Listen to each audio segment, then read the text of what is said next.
et que toute la gloire et l'honneur soient donnés à notre seul Seigneur et Sauveur Jésus-Christ. Ce matin, j'aimerais partager avec vous une histoire qui est importante dans la marche chrétienne. Nous avons un Dieu que la Bible décrit, que la Bible définit comme le Dieu El-Morphée, le Dieu qui a plusieurs formes, le Dieu qui prend des corps, le Dieu qui porte des masques, un Dieu qui se cache et qui se révèle. C'est de ce Dieu-là que j'aimerais encore vous parler ce matin.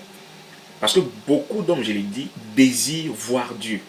Beaucoup d'hommes ont cette expression que nous voulons voir Dieu. Comme les Grecs qui étaient venus pour dire à Philippe, nous voulons voir Jésus. Aujourd'hui, et beaucoup d'hommes aussi, ils s'imaginent. Beaucoup d'hommes vont s'imaginer un Dieu barbu, un Dieu blanc qui est assis au ciel avec sa canne, qui est assis sur un trône, et c'est vers lui chaque soir les prières est montée. Et c'est même ce qui avait aveuglé le peuple d'Israël. Lorsqu'ils entendaient que le Messie devait venir, le peuple d'Israël croyait que c'était un Messie, c'était un homme de la capacité à Superman, qui va descendre du ciel et qui sera suspendu entre ciel et terre. Là, tout le peuple d'Israël le verra. Là, les nations trembleront devant lui. Là, Rome va s'incliner devant lui. Au point que pour eux, le Messie même devait naître à Bethléem. Où ça? Dans un palais. Le Messie devait naître dans un palais. C'est pourquoi lorsque Hérode a appris que le Messie devait naître, son cœur avait commencé à battre. Parce qu'il avait un problème avec son trône. Il avait d'abord commencé à faire il avait commencé d'abord à examiner d'abord sa maison. Donc, on comprend que ce n'est pas la manière à laquelle vous vous attendez que Dieu se révèle. La Bible déclare que Dieu se cache et se révèle dans la simplicité. Il y a eu cette histoire d'une femme au Moyen-Âge qui avait prié et qui avait désiré. Cette femme désirait vraiment voir le Seigneur. Elle a prié, elle a pris des constances, des moments de jeûne. Elle priait, demandait au Seigneur que toi, le Dieu qui avait rendu visite à Abraham, rends-moi aussi visite. Et le Seigneur avait répondu favorablement à sa prière. Dans son cœur, elle sentait que sa prière a été exaucée. Elle a dressé une table. C'est-à-dire une table bien garnie. Elle a même renvoyé ses servantes. Elle est restée seule dans la maison pour dire qu'elle attendait la visite d'un être spécial, d'un être unique. Elle s'était déjà fait une image. Pour elle, Dieu devait descendre la rue avec des chars de feu, des anges l'accompagnant pour venir chez elle à la maison. Mais dans sa grande surprise, cette femme qui était impatientée de voir Dieu, sa porte sonne. Lorsque la porte est en train de sonner, c'était un vieux SDF, un mendiant qui avait remonté la rue sous la pluie. La pluie l'avait chicoté, la pluie l'avait frappé, tous ses habits étaient mouillés. Il sentait, il y avait même l'odeur qui dégageait de son accoutrement. Lorsqu'il vient se présenter devant la porte de cette femme et qu'il toque une fois, deux fois et qu'elle ouvre, dès qu'elle voit ce mendiant, dès qu'elle voit ce SDF, elle lui dit, s'il te plaît, il faut partir. Elle l'a chassé rapidement.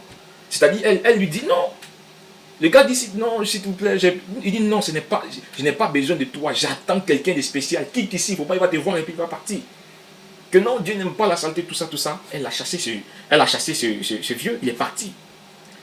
Quelques minutes encore, c'était un enfant aussi qui descendait la rue, qui vient taper sa porte.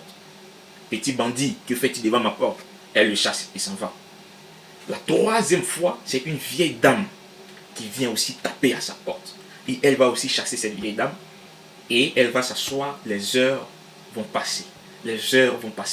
Et le soir, lorsqu'elle sera seule, pour elle, Dieu n'honore pas ses rendez-vous. Que Dieu est un menteur.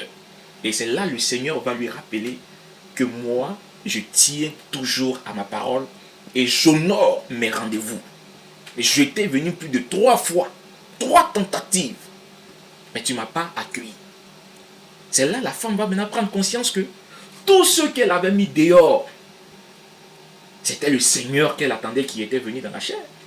Parce que Dieu est un Dieu El-Morphée, un Dieu qui prend des corps humains. Et voici ce que Dieu fait aujourd'hui. Voici ce qui fait mal aujourd'hui à la race humaine, c'est-à-dire que de croire que Dieu peut devenir homme, de croire que Dieu peut se cacher dans une enveloppe de chair. C'est ça le défi que Dieu veut amener l'homme à relever, à croire à un mortel comme toi-même. Abraham avait relevé ce défi. Lorsque les 3 anges étaient venus, lorsque les 3 personnes angéliques sont descendues, lorsque Abraham avait vu ces 3 personnes, Abraham pouvait les laisser continuer leur chemin. Mais Abraham a supplié même qu'il restait. Et la Bible va nous dire, que Abraham avait reçu Dieu et des anges dans sa maison, sans le savoir. Mais lorsqu'on retourne, Hébreu va nous dire que, exerçant l'hospitalité, il y a des gens même qui ont accueilli, il y a des gens même qui ont logé des anges dans leur maison sans le savoir. Vous priez, vous ne recevez pas parce que vous demandez mal. Pourquoi vous ne recevez pas? Vous-même, vous attribuez à Dieu comment Dieu doit répondre à vos prières. Tu demandes quelque chose et tu lui dis non, je veux que la chose là soit faite de tel, tel. Ah bon? Dieu n'est pas un garçon de course. Dieu n'est pas un homme qu'on peut envoyer à notre guise. C'est pourquoi même avec les disciples sur le chemin de Maouss, lorsque Jésus marchait avec les disciples après qu'il est ressuscité, c'était par ses caractères que les disciples l'avaient reconnu. Il est ressuscité, il marchait avec eux sur le chemin de Maouss. Il leur pose la question, mais qu'est-ce qui se passe? J'avais même lu les textes. Luc chapitre 24, à partir du verset 13. Et voici ce même jour, deux disciples allèrent à un village nommé Emmaüs, éloigné de Jérusalem de 60 stades, et ils s'entretenaient de tout ce qui s'était passé, c'est-à-dire de la crucifixion, des monts des Oliviers, des Gethsémanès où Jésus a été attrapé jusqu'à Pilate et jusqu'à la crucifixion. Pendant qu'ils parlaient discutant, Jésus s'approcha et fit route avec eux. Mais leurs yeux étaient empêchés de le reconnaître. Malgré qu'ils étaient avec lui, la Bible dit leurs yeux étaient empêchés de les reconnaître parce qu'il était le El Morphée. Il avait pris un autre visage pendant qu'il marchait avec eux. La Bible continue. Il leur dit, de quoi vous vous entretenez-vous en marchant pour que vous soyez tout tristes? L'un d'eux, nommé Cléopas, lui répondit, es-tu le seul qui séjourne à Jérusalem, ne sachant pas ce qui est arrivé ces jours-ci? Oh, mais remarquez d'abord une précision ici. La Bible dit, il parlait de Jésus. Et pendant qu'il parlait de Jésus en marchant, c'est là que Jésus est venu à leur rencontre. Il pouvait parler de football. Il pouvait parler de la lessive. Il pouvait parler comment je vais gagner de l'argent. Mais quand vous parlez de ces choses, Jésus ne va pas venir. Mais la Bible déclare que c'est lorsqu'il parlait de Jésus en marchant que Jésus-Christ s'était révélé à lui. C'est lorsque Joseph, il pensait à ces choses. Comment Marie peut me dire qu'elle est enceinte par la vertu du Saint-Esprit? C'est là que le Seigneur s'est révélé à lui. C'est lorsque tu t'intéresses aux choses de Dieu que tu le verras se manifester, que tu le verras devenir une réalité. Parce que oui, Dieu, il est une réalité, il devient vrai pour ceux qui croient en son nom.